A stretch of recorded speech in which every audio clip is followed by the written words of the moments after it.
Assalamu alaikum, Arjumalik ağa. Bugün siz menen büdjet jönündө сүйлөшөлү. Büdjet, bizde büdjet kandайча куралат, анан эмне жөнөкөй тил менен эле да. Анан бизде мисалы канча адам ишке жарамдуу, канча адам пенсия алат, канча адам пособие алат, канча мектеп окуучусу бар, канча студент бар дегендейчи. Анан ошонун бир тыянак чыгарабыз да.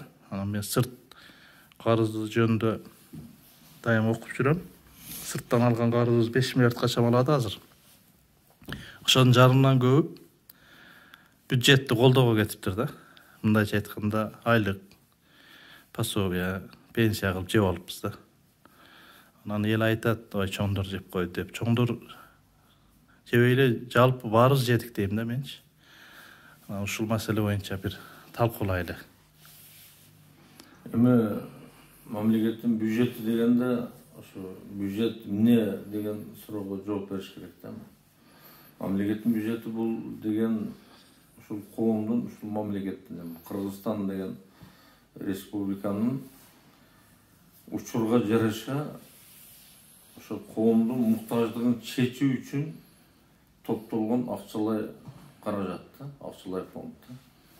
Ушул бюджет деп аталат. Значит, биз бюджетти түзгөндөн мурун мына эми азыр аламдаштыруу мезгилинде жашап атабыз. Мына бүт мамлекеттер бардык өнүгүп атат, өсүп атат дегендейчи.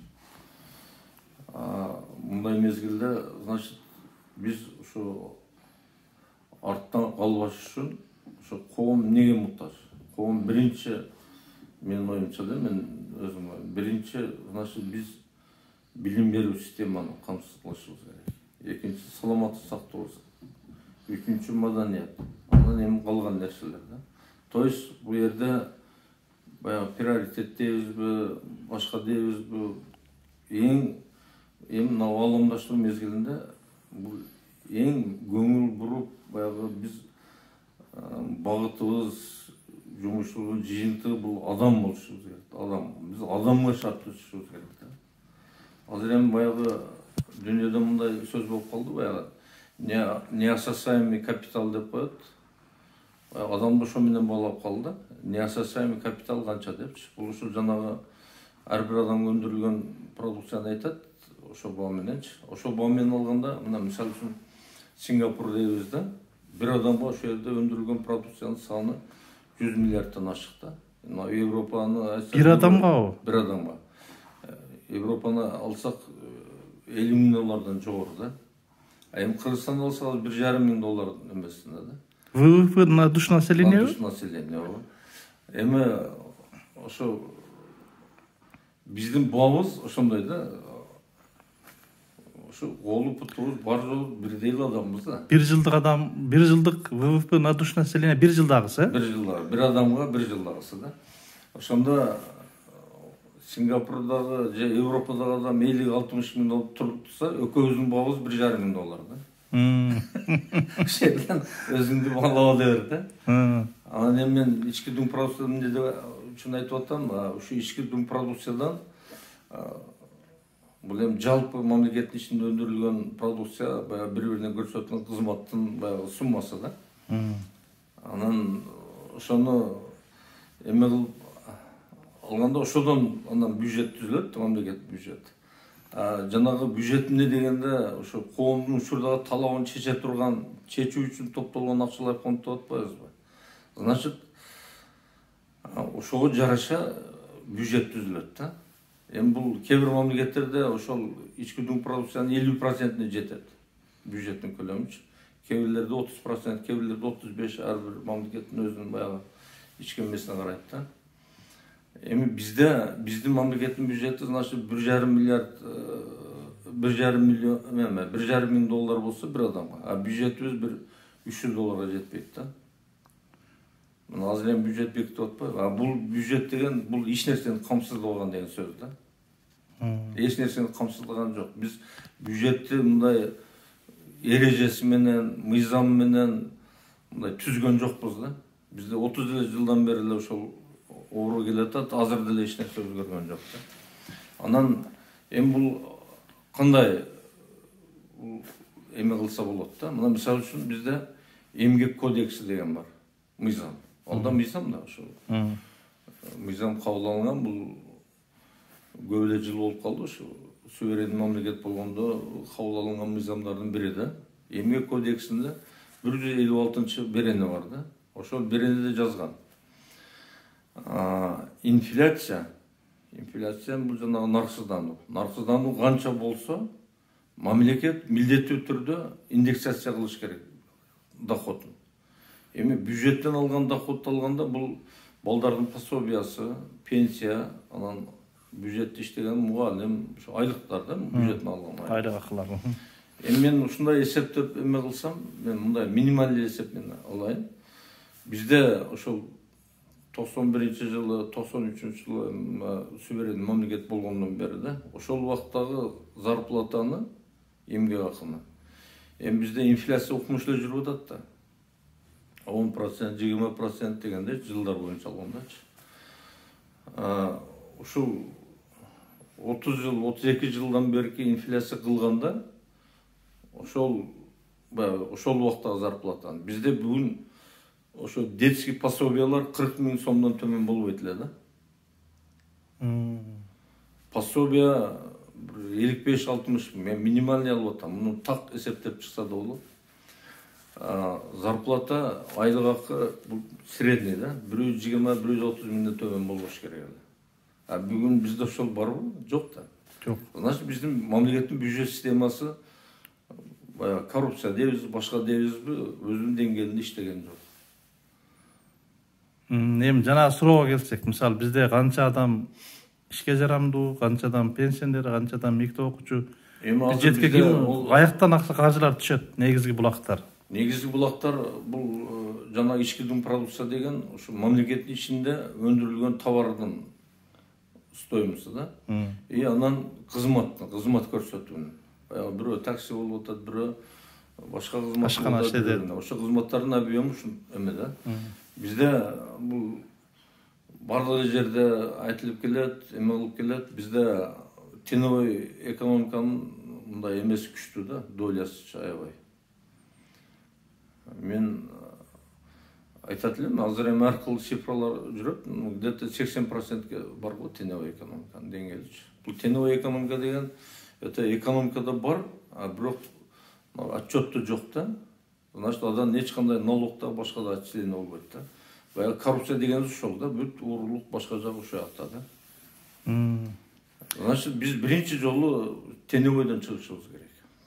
Жок, буну эми айтып эле келатышат да. Анан мындай элге мындай жөнөкөй эле кылып түшүндүрөлү деп мен сизге түшүндүрө албай атамбы билбейм. Канча адам иштейт бизде? Канча адам иштебейт? Мисалы сиз айтып атпайсызбы, 1,5 миллиондон ашык окуучу бар депчи. Жалпы мисалы 7 миллион деп атабыз. Ооба, 7 миллион деп атабыз да. Анан ошонун ичинен 6 миллион биякта жашайт дейли. Ошонун ичинен 600 миңи пенсионер дейли. 1,5 миллиону мектеп окуучусу дейли. Анан дагы канчасы инвалид дейли. Ошондо 1 миллионго жакыны сыртта дейли. Ошондо бизде аз эле болуп калат. Менде андай маалымат жок, мындай так. Бирок ошолор негизги экономиканы ошолор көтөрөт да. Ооба. Адам. Ошол адамдарды биз эң баягы каймактары, күчтүүлөрү, күч берүүчүлөр сыртка чыгып кетти да азырчы. Ооба. Ошол дагы мамлекеттин бюджети төмөн, мамлекеттин коомго түзгөн шартынын начардыгынан чыгып кетти да. Рабочий места жок, инфляция, айлыктар аз дегендейчи. Анан дагы бир нерсени айтып коюшум мүмкүн, мындай эми элге түшүнүктүү болуш үчүн. Бул жерде мындай да. Бул эми мамлекеттин бюджети болбосо, мамлекет өзүнүн баягы өзүнүн кызматын эл үчүн көрсөтпөсө, эл эч качан оңдолбойт. Себеби коом эмне үчүн мамлекет болуп түзүлдү? Мамлекет болуп түзүлгөндөн кийин мамлекетке бир мындай задачалар коюлган да. Бул биринчи экономиканын аты-жалы болуш керек. Экинчи инфляция, жана нарк деп атпайбы, нарк өзүнүн деңгээлинде туруш керек, сакташ керек. Же болбосо төмөндөш керек, эч качан жогору кетпеш керек. Үчүнчү, жана уровень безработицы деп коет. Жумушсуздук деңгээл дайыма минимальный болуш керек, максимум кетпеш керек. Төртүнчү, эми жанагы импорт экспорттун балансы деп коебуз. Дайыма экспорт жогору туруш керек импорттан. Эми бизде ошол эмелер бизден башкаруу системасынын мындай бир натыйжалуу эми бул нерсенин бардыгын ошо башкаруу системасы ишке ашырыш керек. Yani azыр кантип ашырат? Мисалы азыр мына мен да мамлекеттик органдарда иштегенмин. Мамлекеттин колунда капитал жок, эчтеке жок. Бүт финансы, каржы элдин колунда. Мамлекет болгон статистика жүргүзөт, жана мыйзамдаштырат. Ошол эле да. Координациялайт. Мен ошону айтып атпаймынбы, бизде экономика 80%ге жакын көмүскөдө. Ошо көмүскөдөн чыгарыш керек. Бардыгын прозрачный кылыш керек. Ошондо биздин мамлекет бүгүнкү шартта биздин мамлекет баягы география боюнча жайланышканы бар жонунан биздики мындай эме да. Анан мындай компактный да мындай. Бир күндө почти бүт территорияны кыдырып чыкса болот да, вертолет самолет мененчи. Управляемый дегенчи. Бизде только баягы акыл эсибиз жетиштүү болбой атат. Башкаруу системасы почти иштеген жок да. Натыйжалуу жок болгондон иштеген жок деп айтабыз да. Мен мына бир нерсени айтайынчы. Сен айтып атасың, бизде ушундай понятие бар. Бизде баарды көпчүлүк ойлойт да, биздин мамлекет вообще өнүкпөйт. Өнүксө 32 жылдан өнүкпөйт. Эми өнүгүш үчүн эч кандай аракет болгон жок да. Жок, эл аракет кылып атпайбы? Биздин мамлекет аябай өнүкмөк. Эми биринчиден бизде мына идеология жок. Эми ар түрдүү күчтөр ар жакта да. Бизде идеология болуш керек. Идеология болуш үчүн идейный адамдар болуш керек. Жок, биз башка чоң темага өтүп кетип атабыз да, чоң темага өтүп кетип атабыз. Кайра элечи. Мына мен айыл чарба жагын бир аз жакшыраак билем да, башка тармакка караганда. Мына айыл чарбада мисалы азыр башыңды таш кылсаң да өнүкпөйсүң. Анткени жерди бүт парчалап, чачып, берекесин кетирип салабыз. Эч текери чыгара албайсың. Көлөм бере албайсың, форма бере албайсың, стандарт бере албайсың. Жок, мына орустар келип алма деп мактанасыңар деп. Алма жок турбай деп кетишти. Жок да. Эми ушу айыл чарбаны кайра жерлерди ирелештиришибиз керек. Мына жок дегенде бир 100 гектар тилке жок таппайсың. 100 гектар бир мындай тегиз жери жок. Мына айрыкча түштүктө мына 20 соттан бөлүп алдык. Жердин 3төн 1 жок, биз кара суу 2-3 сантиметр соттуктан бөлүп. Жок, эми кара суу мисалы жок. Бүт үй бүлө, жок, бүт үй бүлө биригип, мына бизге 24 сот жер тийген. Мына төлөйкөн, мына ар бир адамга. Жок, мына төлөйкөн биз 8 адамбыз. Атам 6 баласы бар эле, 24 сот жер тийген. Ал жерден жөнү таштап салды азыр. Бедей кылып коет, анысы өзүн актабайт. Анан ушундай маселе болуп атпайбы? Анан кийин бир жөн эле декларация кылып бербей, бир нерсе жасаш керек болуп атат да. Экономикада деле ошол. Көлөм бере албайсың. Жок, ошол айтып атпайбызбы? Мамлекетке коюлган ошо тапшырмалардын бири ошо экономиканын натыйжалуу. Эми ошо бийликте отургандар кантип натыйжалуу кылабыз деп ойлонуш керек да. Натыйжалуу кыла турган жолдор толтура. Мисалы үчүн биринчи эле мына банк системасын иштетиш керек. Экономиканы акча менен камсыздаш керек. Банк система эмне үчүн түзүлгөн? Себеби бул экономика деген байланыш. Мына сен жер үлүшүң бар, дагы бирөө 10 миң, 100 миң, миллион байланыштар бар. Бул байланыштар эмне менен чечилет? Акча менен. Банктардын түзүш максаты ушул экономиканы акча менен камсыздаш. Эми акча менен камсыздаш кандай бүгүн биздечи? Бизде азыр бир 500 долларга жетпейт. Бул баягы потребностьтун 5-6%. Ошон үчүн көмүскө барды кирип кетип атат да баягы эмелерчи. Мисалы үчүн баягы мындай түшүнүк бар да, баягы акча массасы, жанагы ички дүң продукция 1,5 миң доллар дегендей эле бир адамга акча массасы деген бар. Мүмкүн ушул нерсе самый главный эмедир да. Мына мисалы үчүн Кытайда бир адамга эквивалент 27 миң доллар акча иштейт да. Долларга. Бул эми юан менен алганда бир 200 миң юандын айланасында ар бир адамга. Бизде 300 доллар сом иштейт азыр. Эквивалент алганда 12-13 миң акча да. Бизде ушундай бир мындай түшүнүк бар. Экономикада ар бир адамга 20 миң доллар эквивалент ошо өзүнүн улуттук акчасы иштегенде ошонун экономикасы өнүгөт деп. Ушундай алганда биздики бир мындай совсем өнүкпөй турган положениедабыз да. Өнүкпөй турган эмеси бул жерде эми биринчи муну тоскон жана кызыкчылык да. Bir 5-6 адам өзүнүн кылышын ойлойт да, калганы түшүнбөй эле эмнеге өнүкпөй атканды акыл жетпей эптеп жаным көрүш максаты менен жүрөт да. Анан ал бул дагы бир маселе. Анан эми сиз айттыңыз элдин колуна акча берип капитал деп. Анан бизде азыр элдин колуна капитал берсе, мисалы жапырт бердик дейли да, миллион сомдон бүт той кылып салат. Бир 70%. Эми айтып атпаймынбы, экономиканы башкарыш керек, башкарыш керек, анан элди окутуш керек экен да. окутуш керек. Махатми Мухаммед Малайзиянын эмеси окутту да. Ооба. Эмеде эле окуткан да. Ю да окутту да. Ю. Жок, биз Сингапурда айтып жүрөбүз. Ошону айтты. Хван Юн. Ошо Хван Ю 60-жылы бийликке келген. Эми ал жерде Сингапур мындай чоң мамлекет эле эмес да, бир шаар да. Арал шаар да. Шаар мамлекет. Государство, мамлекет. Айда жер да жок, башка жок. Адамдар аябай турмуш жашап. Ошо 60-жылы бийликке келгенде жанагы с третьего мира на первый деп китеби бар. Ошондо китебинде жазып атпайбы?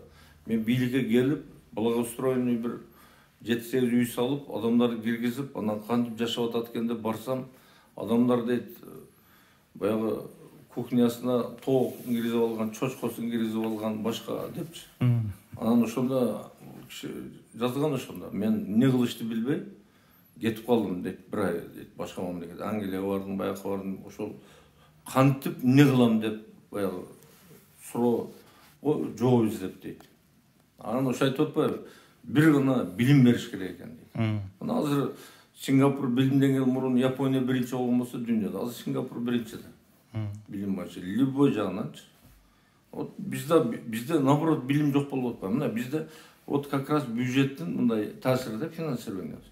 Мына бизде азыр 1 миллион 450 миң окуучу бар да, бир 40-42 миллиард школьный образование бюджети бар баягы. Эмес бөлүп чыгаса. Бул эми мындай бөлгөндө bir окуучуга 28 миң да эми.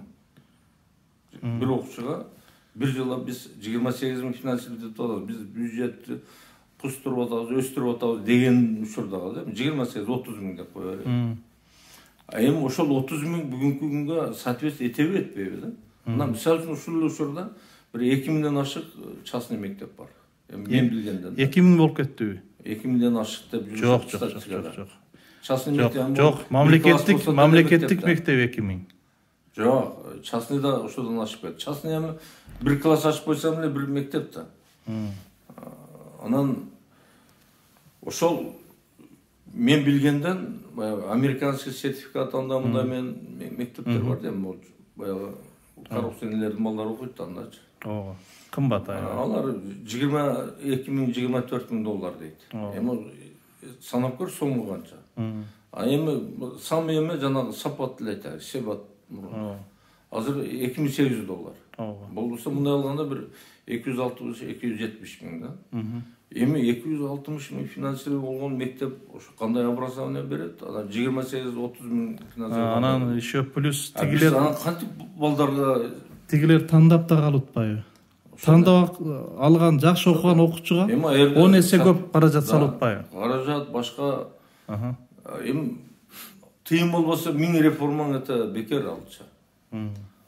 Анан биз эми адамдар 30 жылдан бери көнүп калдык мындай эме депчи. Мен айттым го жана зарплата 120-130 миң ашык болуш керек. Эгер индексация иштегенде. Эми мына элге эң мындай кызыктуу, эң эл кулагы делдей этишчү суроо да. Ушуну эми кантип көбөйтөбүз бюджетти? Ошо айтып атпаймынбы? Эмнени сунуштайсыз? Бюджеттин мыйзамдарын оңдош керек. Айттым го, биринчи мамлекеттин бюджетин түзүш үчүн ошо муктаждык канча сом, ошону эсептеп чыгыш керек. Биз кандай эсептеп чыктык дейли, ладно, эсептеп чыктык. Анан кантип көбөйтөбүз? Анан доходдун источниктерин табыш керек. Значит, налогдор кандай түзүлүш керек? Карыз алабыз, башка кылабызбы депчи. Ошондо жанагы 80% көмүскө экономиканы чыгарыш керек. Биздеги бүгүнкү мына 3 миллиард долларга түзүлүп аткан бюджет 10 миллиард болуш керек. 10 миллиард болсо, значит, жолуң да чечилет, бардыгы чечилет да. Мунун бардыгынын жолдору бар. Көмүскөдөн бүт эле чыгып. Биз эми эч нерсе жасабай эле жөн эле бир цифраны кармап, мынча өстүк, 2 эсе өстүк, 3 эсе өстүк. Просто популизм да, жыйынтыгы жок болгондон кийин. Главный сиз жалпылап айтасыз да, жалпылап айтасыз. Мисалы үчүн эмне тамы баардык ишканаларды патентке өткөрүш керекпи же эмне бир конкреттүү жолун айтсаңыз, ал сиз жалпы сөздү айтып атасыз. Көмүскөдөн чыгаруу керек деп аны 30 жылдан бери баары айтып келет. Айтып атат да. Буквально кече 2 күндөн бери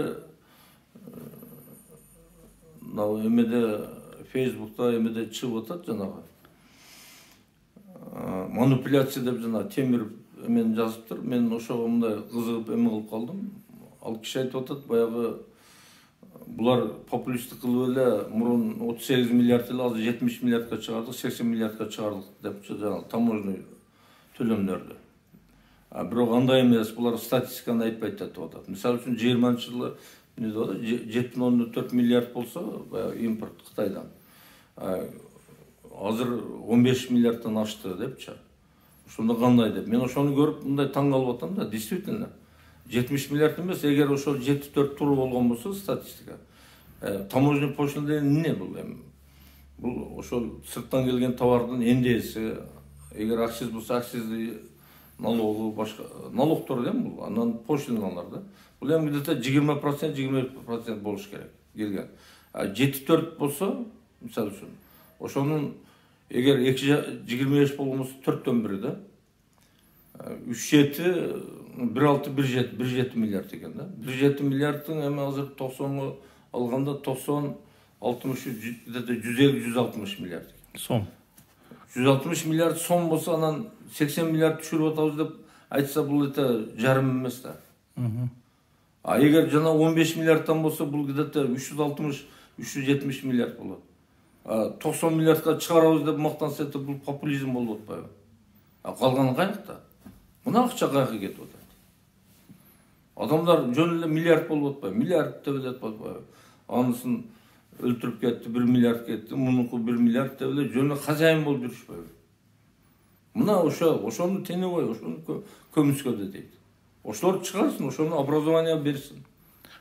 Эми мен деле ушундай түшүнөм, эл деле ушундай түшүнөт да. Көмүскө деген салык төлөбөй иштеп аткан ишканалар. Ооба, иштеп аткан контрабанда бар, бирок только салык эч нерсе түшпөйт. Жок, ошону кантип чыгарабыз? Мисалы үчүн немеге? Кантип чыгарабыз? Как раз же жалпы патент кылабызбы бардыгын, же азыр булар налог деле көтөрүп атпайбы? Мына таможня келгенде оформленияны ошо 20%, 30% товарды раскомбашка алып калганын жөн киргизбей, бардыгын раскомбашка кылыш керек да. Прозрачный болуш керек бардыгы. Жок, ал кирди дейли. Анан биякта дагы ал сырттан келбеген ишканалар бар да. Импортко такыр тиешеси жок. Бу жерден эле мисалы үчүн кирпич куюп аткандар бар. Мисалы өзүдүн эле сырьё менен иштеп аткандар бар да. Ошолорду кантип ачыкка чыгарабыз сиздин оюңузча? Олар ачык делем, азыр деле. Жок, анан көмүскө деп кайсыны айтып атасыз? Ошо жаңы айтып атпайбы? Растаможканы айтып атасызбы? Растаможканы. Растаможка ошол нерселерди толтурат эми бу жерде. Мисалы, мына мен жана неме дегендечи, замандаш система иштесе, олар өздөрүнө өзү автоматик түшөт. Прозрачный болуп. Мен жана замандашта иштегенмин да, партияда. Анан булар жанагы немени патентти. Тигүү тармагын патенттештирип, анан ачыкка чыгарган да. Бардык немелер жанагы швейный машинасына жараша патент алат да. Анан ошол сыяктуу кылып, балким баарына патент кылып койсо ошол жакшы болобу эле дейм. Эми бул жолдор көп тем, ошол жолдорду табыш керек. Ушу бийликте отургандар эмне отурат? Раз натыйжалуулук максат болгондо, натыйжага жетиш үчүн бүт болгон аракетти кылыш керек да. Бардыгын прозрачный эмеге чыгарыш керек. Азыр эми оңой да, азыр финанс система, банк системасы болуп калды. Мына мисалы үчүн электронный акча өтүп, наличкадан кеткен болсо, бүт бардыгы картага чыгат. Эч ким эч нерсе жашыра албайт. Технология жетип калды, эми ошону пайдаланыш керек да.